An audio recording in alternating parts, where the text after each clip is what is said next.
Hallelujah. सभी को जय मसीह की।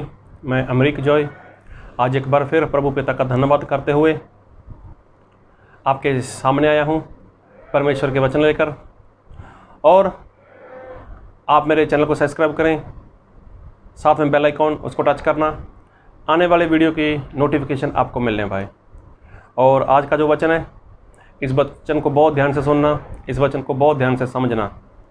हो सकता है कई लोगों को ये वचन पसंद ना आए, कई लोग इस वचन को सुनना पसंद ना करें, लेकिन मैं एक बात कहना चाहता हूँ, जो परमेश्वर के वचन है ना, वो बहुत ही अच्छे हैं हमारे लिए। वचन के द्वारा परमेश्वर अपने लोगों को सिखाते हैं, वचन के द्वारा परमेश्वर वो ताड़ना करते हैं, वचन के द्वारा परमेश्वर वो डांटते हैं, और साथ में जिसको डांट मिलती है उससे परमेश्वर वो प्यार भी करते हैं। तो आज बहुत ध्यान से सुनना, बहुत ध्यान से समझना। क्या एक सेवक को काम करना चाहिए? क्या एक सेवक को कोई जॉब करनी चाहिए? क्या एक सेवक को कोई खुद का बिजनेस करना चाहिए, कोई नौकरी करनी चाहिए? और जो मैं बात करना चाहता हूँ और जो मैं बात कर रहा हूँ, मैं सिर्फ़ और सिर्फ पास्टर की बात कर रहा हूँ। क्या पास्टर अपना कारोबार कर सकता है? कोई छोटी मोटी दुकान कर सकता है, छोटा मोटा बिजनेस कर सकता है, या कहीं नौकरी जॉब वो कर सकता है? क्या परमेश्वर बाइबल से ऐसा कुछ हमें बताते हैं? अगर हम बाइबल से देखते हैं तो पुराने नियम में परमेश्वर ने जो पास्टर है उसको याजक बोला है, याजक। तो आज के ज़माने में, आज के दौर में याजक को पास्टर बोला जाता है। तो पुराने नियम में मूसा के समय में परमेश्वर ने मूसा को बोला था कि जो याजक है वो अपना गुजारा जगवेदी से करेगा, और जितनी प्रजा है वो सभी लोग याजक की ज़रूरतों को पूरा करेंगे। तो देखो, उसको कोई काम नहीं करना, याजक को, मतलब पास्टर को कोई काम नहीं करना, उसको खुद का कारोबार नहीं करना, बिजनेस नहीं करना, कोई नौकरी नहीं करनी, कोई दुकान नहीं करनी, लेकिन अब उसको क्या करना है? सिर्फ़ और सिर्फ परमेश्वर के ऊपर निर्भर रहना है। ये परमेश्वर का वचन हमें सिखाता है। लेकिन आज भी बहुत जगह पर ऐसा होता है कि परमेश्वर के जो लोग हैं, जो खुद को सेवक बोलते हैं, पास्टर बोलते हैं, उनका कहीं ना कहीं कोई ना कोई बिजनेस है, छोटी मोटी दुकान होगी, उनका कारोबार होगा, कहीं ना कहीं कुछ ना कुछ है उनका, जिसको वो बोलते हैं साइड बिजनेस। तो अगर वो साइड बिजनेस है तो क्या जो परमेश्वर की सेवा करते हो वो आपका मेन बिजनेस हो गया? खैर, आज भी इंसान के पास ऐसा काम करने का रास्ता क्यों है? क्यों इंसान अपने साथ ऐसा रास्ता रखता है, और एक नहीं, दो नहीं, चार नहीं, मालूम नहीं कितने रास्ते रखता है? जबकि अगर आपको परमेश्वर में कामयाब होना है, अगर आपको मसीह में कामयाब होना है, तो हमें परमेश्वर की सारी आज्ञा को मानना होगा। जी हाँ, परमेश्वर की आज्ञा को मानना होगा। आप लोगों ने एक राजा था सिकंदर, उसके बारे में सुना होगा। वो निकला था पूरी दुनिया को जीतने के लिए, और काफ़ी हद तक उसने ऐसा किया भी। लेकिन उसके अंदर एक ख़ास बात थी। ख़ास बात क्या थी?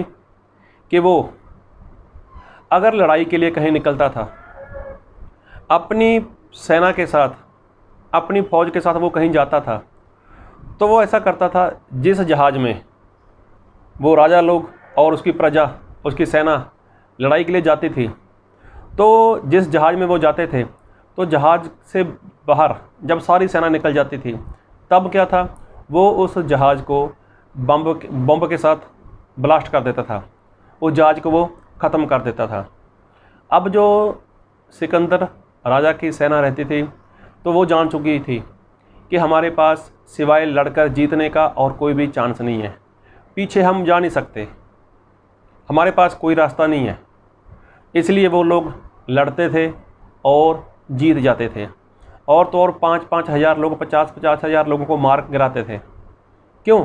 क्योंकि उनके पास पीछे मुड़ने का कोई भी रास्ता नहीं था, रास्ता उनके पास नहीं था पीछे मुड़ने का।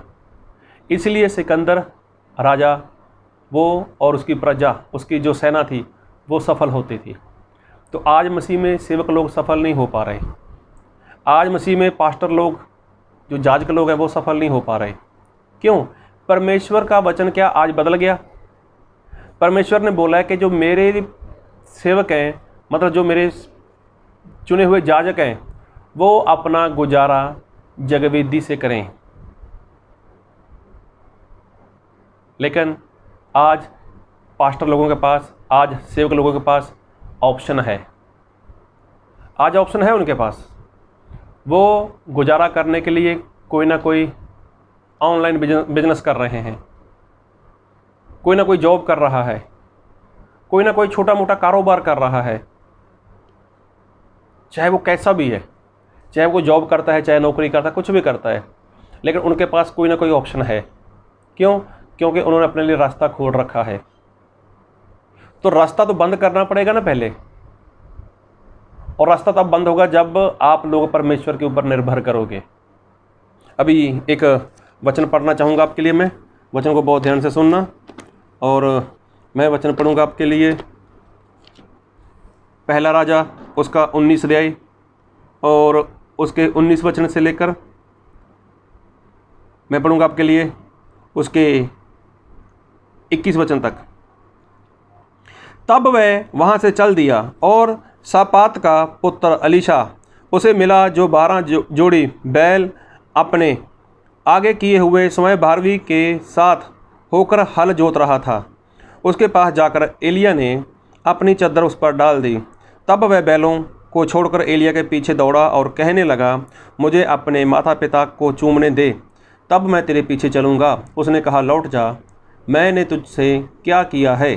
तब वह उसके पीछे से लौट गया और एक जोड़ी बैल लेकर बलि किए और बैलों का सामान जलाकर उनका मांस पका के अपने लोगों को दे दिया और उन्होंने खाया। तब वह कमर बांधकर एलिया के पीछे चला और उसकी सेवा टहल करने लगा।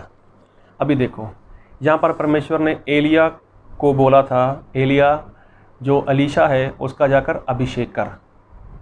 और जो अलीशा था ये कोई आम इंसान नहीं था, काफ़ी ज़्यादा ज़मीन थी इसके पास, और 12 जोड़ी बैल, मतलब 24 बैल थे इसके पास, और सभी को एक साथ खेत में डालकर, सभी की रस्सी अपने हाथ में पकड़कर हल के साथ वो खेती कर रहा था।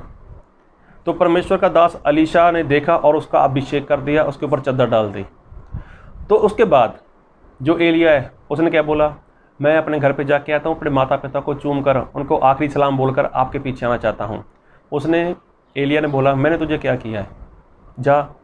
तो जो अलीशा था वो घर पर नहीं गया, उसने क्या किया, वहीं पर बैल को लिया, उसको काट दिया, काट कर उसने बैलों को काटा और क्या किया, और जो बैलों का सामान था, मतलब लकड़ी थी, लकड़ी मतलब हल था, उसको उसने जला दिया, उसके ऊपर बनाया, पकाया और लोगों को बांटा और लोगों को खिला दिया। और वो सिर्फ अकेला अलीशा एलिया के पीछे निकल गया। जब एलिया के पीछे वो निकल गया, उसके बाद क्या वो पीछे आया कभी? क्या उसको कभी अपने माँ बाप की याद आई? क्या उसने कभी बोला कि मैं अपने माँ बाप के पास जाना चाहता हूँ, मैं अपनी खेती छोड़ कर आया हूँ, मैं अपना कारोबार छोड़ कर आया हूँ? तो वो एलिया के पीछे पीछे रहा, और एलिया जब खाना खाता था तो उसके हाथों को वो पानी के साथ धुलवाता था, मतलब उसकी सेवा करता था। क्यों? क्योंकि एलीशा ने अपना रिश्ता पूरी तरह से संसार से तोड़ लिया। उसका रिश्ता तोड़ने का कारण क्या था? कि उसके पास जो ऑप्शन थी, जो उसके पास रास्ता था, काम करने का उसको उसने ख़त्म कर दिया। बैल को काट दिया और जो बैलों का सामान था, हल, उसको भी पूरी तरह से काट कर जला दिया पूरी तरह से, और परमेश्वर के पीछे, परमेश्वर के दास के पीछे वो चल पड़ा। तो आज लोगों के पास ढेर सारे ऑप्शन हैं, ढेर सारे ऐसे दरवाजे हैं कि जो अपने कारोबार के लिए कुछ ना कुछ रख छोड़ते हैं।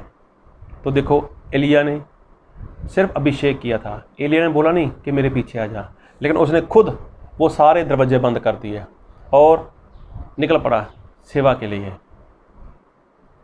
लेकिन आज इंसान के पास न जाने कितने दरवाजे हैं खुद का काम करने के लिए, खुद का कारोबार करने के लिए।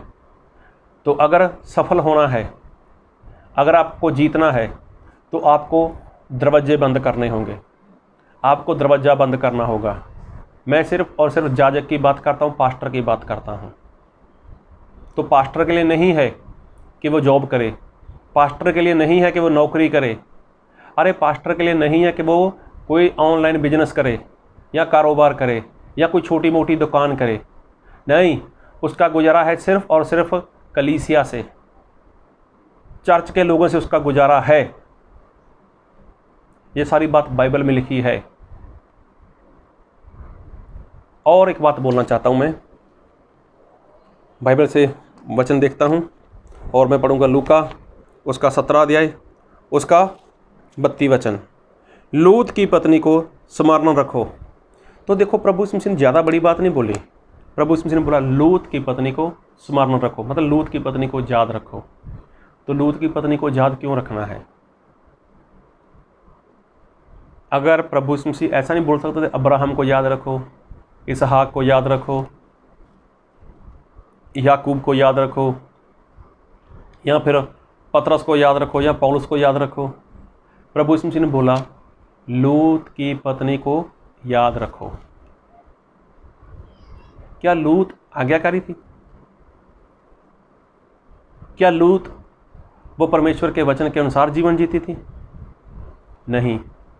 अरे वो अनाज्ञाकारी की वजह से नमक का खंबा बन गई। क्यों? क्योंकि परमेश्वर ने आज्ञा दी थी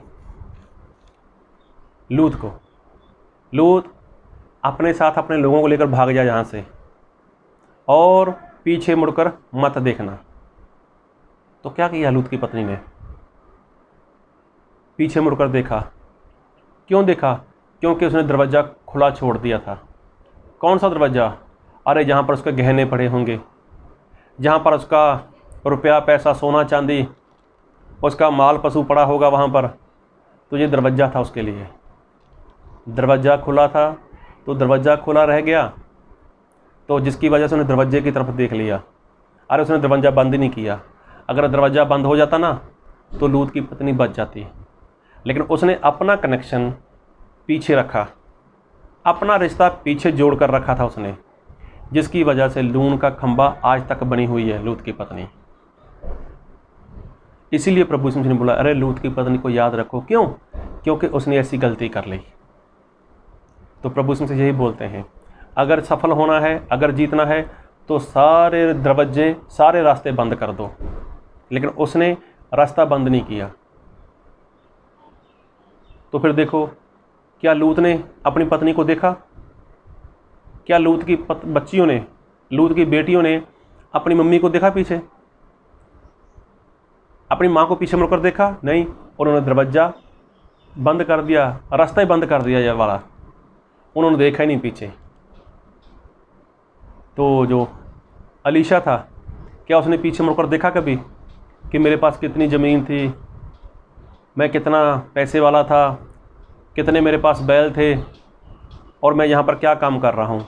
एक ऐसे इंसान का जिसके पास ढंग के कपड़े नहीं है, एक ऐसे इंसान के पास मैं काम कर रहा हूँ जो मुझे मजदूरी नहीं देने वाला। लेकिन नहीं, वो अलीशा जब घर से निकला, खेत में से निकला, तो सारे रास्ते बंद कर दिए, सारे दरवाजे बंद कर कर वो आया था वहाँ पर। और एक वचन पढ़ूँगा आपके लिए, और मैं पढ़ूँगा आपके लिए गिनती उसका 14 अध्याय और पढ़ूँगा आपके लिए मैं वहाँ पर उसके एक वचन से, तब सारी मंडली चिल्ला उठी और रात भर वह लोग रोते ही रहे, और सब इजरायली मूसा और हारून पर बुड़बुड़ाने लगे। और सारी मंडली उनसे कहने लगी, भला होता कि हम मिस्र ही में मर जाते या इस जंगल ही में मर जाते। यहोवा हमको उस देश में ले जाकर क्यों तलवार से मरवाना चाहता है? हमारी स्त्रियां और बाल बच्चे तो लूट में चले जाएंगे।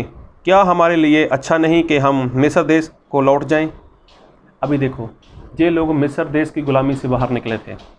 इन्होंने ढेर सारे चमत्कार होते हुए देखे और रास्ते में भी बहुत कुछ इन्होंने देखा। लेकिन जब परमेश्वर इनको एक अच्छी धरती देना चाहते हैं, एक अच्छा सा देश देना चाहते हैं, और परमेश्वर ने इनको कनान देश देने का जो वादा किया था वो देना चाहते हैं, जब वहाँ पर कुछ लोग उसको देख कर आए तो लोगों ने इनको भरमा दिया, इनको बहका दिया। अभी ये लोग चिल्ला रहे हैं, रो रहे हैं कि हमें वहाँ पर मरना होगा, हमारे साथ ऐसा होगा वैसा होगा। तो इन लोगों ने क्या बोला, एक बार फिर पढ़ूंगा 14:3, यहोवा हमको उस देश में ले जाकर क्यों तलवार से मरवाना चाहता है? हमारी स्त्रियां और बाल बच्चे तो लूट में चले जाएंगे। क्या हमारे लिए अच्छा नहीं कि हम मिस्र देश को लौट जाएं? और 4 में लिखा है, 14:4 गिनती, फिर वह आपस में कहने लगे, आओ हम किसी को अपना प्रधान बना लें और मिस्र को लौट चलें। तो देखो कितनी बड़ी बात बोल रहे हैं कि हम अपने में से किसी को प्रधान बना लेते हैं, अपना अगुआ बना लेते हैं, और यहाँ से हम लोग वापस मिस्र देश में चले जाते हैं। वहीं पर हम जाकर गुलाम रहेंगे। तो देखो, इसका मतलब ये वहाँ से निकले तो सही, मिस्र देश की गुलामी से निकले तो सही, लेकिन इनके हृदय के अंदर, इनके दिल के अंदर अभी भी मिस्र बसा हुआ है। अभी भी ये लोग चाहते हैं कि हम मिस्र देश में चले जाएं, हम वहीं पर गुलाम बनकर रहेंगे तो अच्छा है हमारे लिए। चाहे वो लोग आज़ाद हो चुके हैं वहाँ से, चाहे लोग वहाँ से छूट चुके हैं, वहाँ से परमेश्वर ने ढेर सारे चिन्ह चमत्कार किए, परमेश्वर के दास ने बहुत सारी मेहनत की इन लोगों के ऊपर, लेकिन अभी भी कहीं ना कहीं इन लोगों के अंदर वो मिस्र देश बसा हुआ है। मतलब मिस्र से निकले तो सही, लेकिन वहाँ के दरवाजे खुले छोड़ दिए, वहाँ का रास्ता बंद नहीं किया इन लोगों ने। तो इसीलिए ये लोग कनान देश में पहुँच नहीं पाए, इसीलिए ये लोग सफल नहीं हो पाए। तो सिकंदर राजा जब वो सेना के साथ लड़ाई करने के लिए जाता था, तो जब उसकी सेना पहुँच जाती थी तो सबसे पहले जिस जहाज़ में वो लोग वहाँ पर पहुँचते हैं, सबसे पहले सिकंदर राजा उसी जहाज़ को बम के साथ ब्लास्ट कर देता था, ख़त्म कर देता था। अभी लोगों को बोलता था, देखो पीछे जाने के सारे दरवाजे बंद हो चुके हैं, पीछे जाने के सारे रास्ते बंद हो चुके हैं, अभी यहाँ पर जीतो और जीतो, बस लड़ो यहाँ पर। तो सभी राजा की सेना लड़ती थी और जीतने के लिए लड़ती थी। तो सिकंदर तभी तो सफल हुआ, वहाँ पर सिकंदर राजा तभी सफल हो गया क्योंकि उसने ऐसा किया। तो आज परमेश्वर के दास बोलते तो हैं कि मैं पास्टर हूँ, मैं पास्टर हूँ।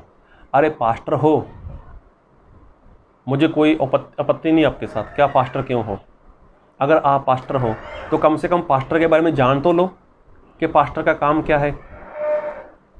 अरे पास्टर मतलब जाजक, जाजक मतलब परमेश्वर का पसंद किया हुआ, और उसको उसके भाइयों में से कोई भी हिस्सा नहीं मिलने वाला, क्योंकि परमेश्वर उसका खुद बंदोबस्त करेंगे, और उसका बंदोबस्त करेंगे जगवेदी से, मतलब यहाँ पर वो सेवा करता है। तो आज आपने ढेर सारे रास्ते खोले अपने लिए, अरे ढेर सारे दरवाजे खोल कर बैठे हो आप लोग। जब आपने इतने सारे दरवाजे खोल रखे हैं, इतने सारे बंदोबस्त आपने कर रखे हैं, तो कहाँ से आपके पास परमेश्वर वाली आशीष आने वाली है? कोई ऑनलाइन बिजनेस करता है, कोई छोटी मोटी दुकान कर बैठा है, कोई अपना बिजनेस करता है, कोई कारोबार करता है, कोई नौकरी करता है, कहीं पर जॉब करता है, और फ्री टाइम वो परमेश्वर को देते हैं संडे के संडे। क्या फ़ायदा है? क्या कोई फ़ायदा है? अरे अगर सफल होना है ना, तो सबसे पहले वो सारे काम बंद कर दो, ब्लास्ट कर दो, उनको ख़त्म कर दो, जैसे अलीशा ने किया। क्या अलीशा वापस गया वहाँ पर? इजराइल प्रजा जो आज़ाद हो चुकी थी, क्या वो कनान देश पहुंची? नहीं, क्योंकि मन के अंदर अभी भी मिस्र है उनके।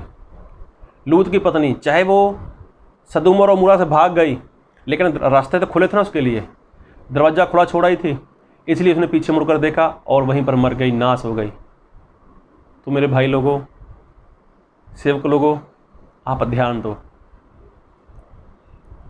आपको रिश्ता तोड़ना होगा, आपको रास्ते बंद करने होंगे।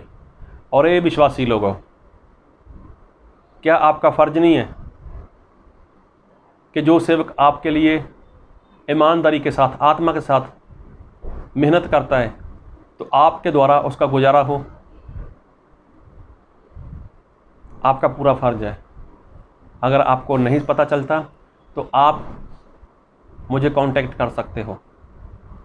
अगर आप विश्वासी हो, अगर आप पास्टर हो, तो ये सारी बातें बाइबल में लिखी हैं।